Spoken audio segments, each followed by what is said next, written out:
Hello and welcome back.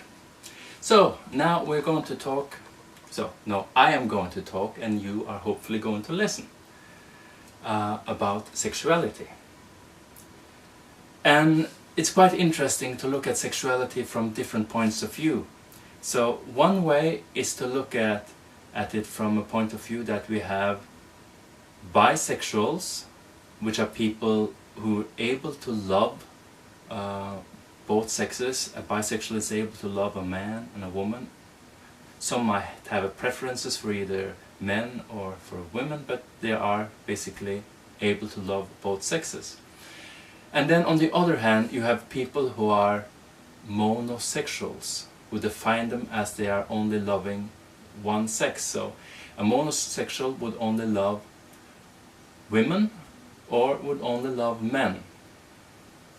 So, and you can of course be, well, I'm mostly monosexual, but occasionally I'm bisexual. So just looking at it that way gives us a different spectrum, instead of, let's say, it's the people who makes love, who are attracted to men there, and the people who are attracted to women there, and sort of the bisexuals in between.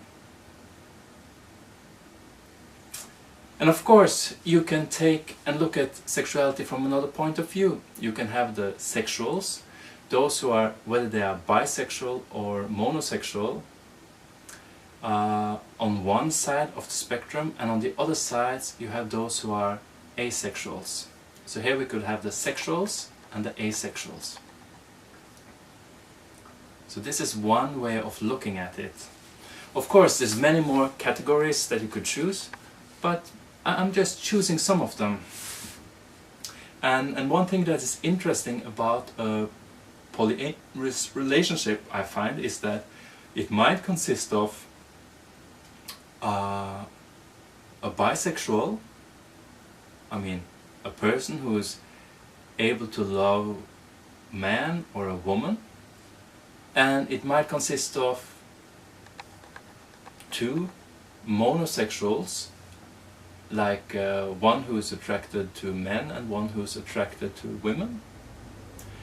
And actually, to throw it all in the mix, there might also be an asexual person there, one person who is not a very sexual being, or well, its sex is not the most important turn on.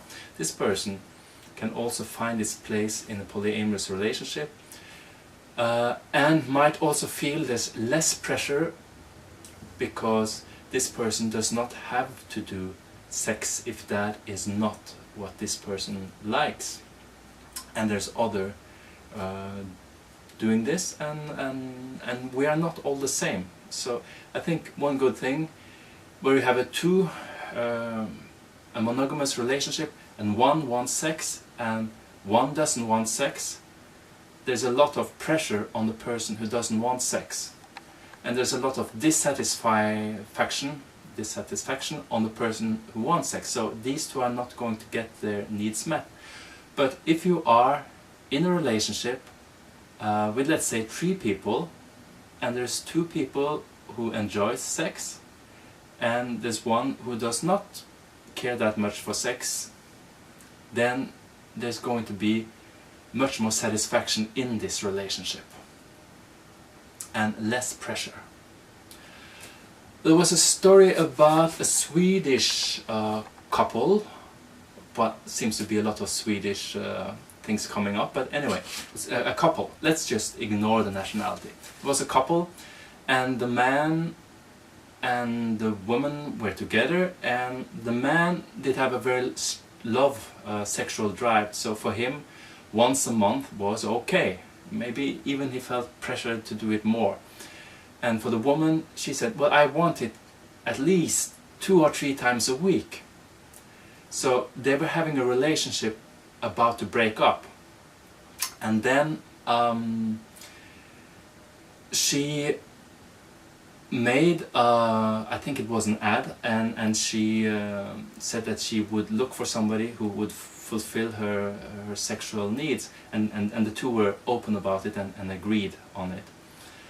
So after a while, she realized that with a new man coming in, that she had a relationship with him, and but the most important thing was that the pressure on her husband or her stable partner was lessened, and she got what she wanted, and as a result of it being less pressure on her partner, also he would enjoy being with her much more. So actually, because she got to have more love with the person outside the basic relationship, also the sexuality inside the relationship got better.